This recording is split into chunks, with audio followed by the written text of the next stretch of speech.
Good afternoon, guys. KB5 MIQ Big Boy. Got my old chair out of my old shack, my gun room now. See if make his cat any happier or not. She's still fussing about everything. All right, guys, I got a little subject we're going to talk about today. First, I want to mention Vern 6, KV5SIX. He has started an eBay store, Circle 6 Trading, I believe. You can look it up on eBay. We'll have a link to a product he's got up. He's got a Bearcat digital base scanner in like new condition. He said if anybody's interested, you hear about it here, you tell him you heard about it on Big Boy's channel, he'll give you a $20 coupon toward it. So check it out. His email's good on QRZ, and I'll have a link to his item that he's got on bid here in the description of this video. Guys, we'll talk to y'all a little bit about installation, both vehicle and base, home base installation. Let's talk a little bit about vehicle first. Lord, I miss the days, and we'll let y'all know about how old I am now. I miss the days of flat metal dash open bottom pickups and cars than what we've got now today. I know in high school, I had a 72 El Camino and a 73 Ford Ranger XLT pickup, and I was able to mount 8-track tape player under the dash, CB radio under the dash, and still had room for my 6'8" long legs in the vehicle. I've learned this after never paid no attention to it until I decided to put a radio back in a newer vehicle starting in 03. These new trucks and cars with these molded, curved, form-fitting dashes make it extremely hard to put something under the dash anymore. Come here, ham radio cat. Get over here a little closer. Anyway, she's in the other chair here by me. Ow, dang it. You get in there, and especially if you're long-legged, there's no room under the dash. Thankfully, a lot of these new mobile rigs come with detachable heads on them to where you can buy a different kind of mount, some kind of articulating mount, and hook it to a console or on the floorboard in front and mount the main radio under the seat out of the way. I did that with this 8900 in that 2010 Ford pickup for a while. Now, I'm going to give you a tip. Don't skimp on the mount. Cheap ham Valhalla here, you know, me and Jeff and our cheapness. I bought a cheap mount that kept breaking, and every time I'd grab it, it'd fall out and stuff, and it got to be aggravating. So I swapped my 8900 in here to the house because it had crossband on it, and I put a TYT 25 watt smaller radio in there. Now I mounted mine on a pair of old license plates and strapped down to the console. Now, there's all kinds of ways to do this, and the main rule of thumb on any ham radio power installation, I still believe in running the power all the way from the battery. Whether you can go through the firewall some way or have to drill a hole or whatever, run it straight to the battery. All these newer vehicles, nobody puts a cigarette lighter in them anymore like I grew up with. They've all got, and some of them will say 20 amp accessory plug. I don't recommend you putting a cigarette lighter connection in on any kind of mobile radio that's going to be 25 watts or higher.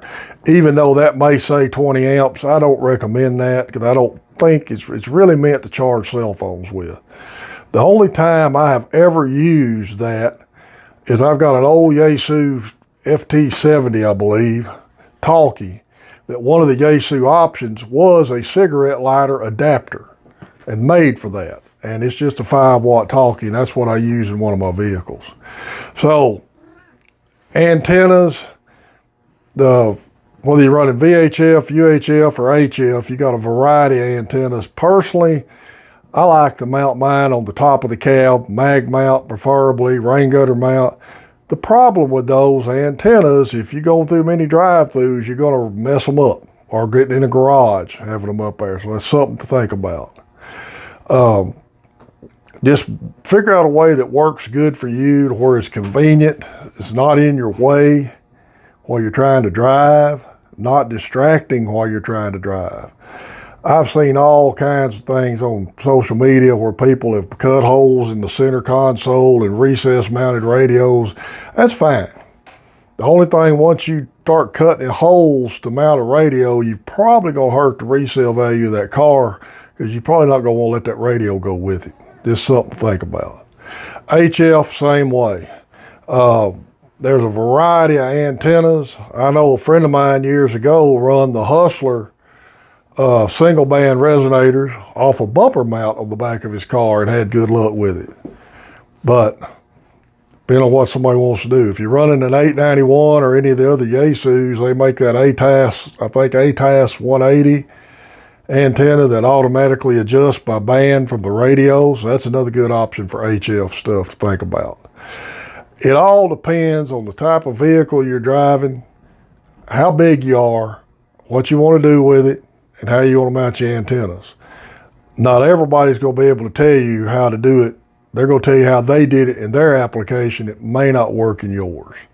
So just remember that. Now, my whole part of this channel is keeping it simple and letting you grow in the different things and improve as you go. I just want to get you on the air.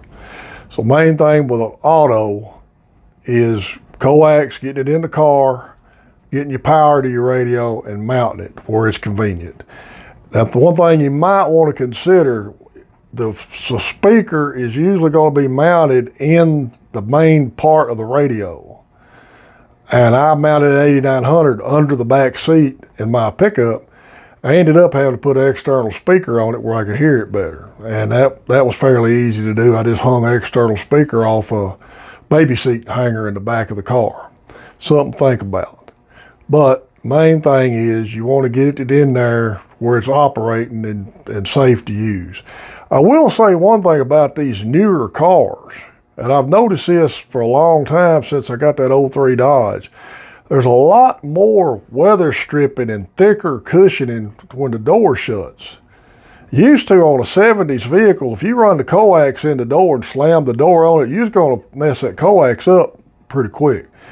I've run coax in the back window, shut the door on it, and I hadn't heard a coax yet on any kind of antenna I've run it on. So that's maybe one plus about these newer cars, but that's the only plus I can think of.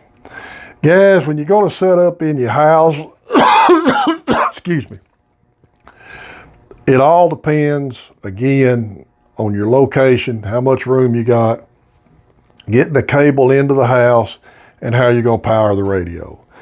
There's no set standard on that. A lot of people will tell you got to do it this way, and you got to do these fancy connections and boxes coming in the wall, and all that's fine.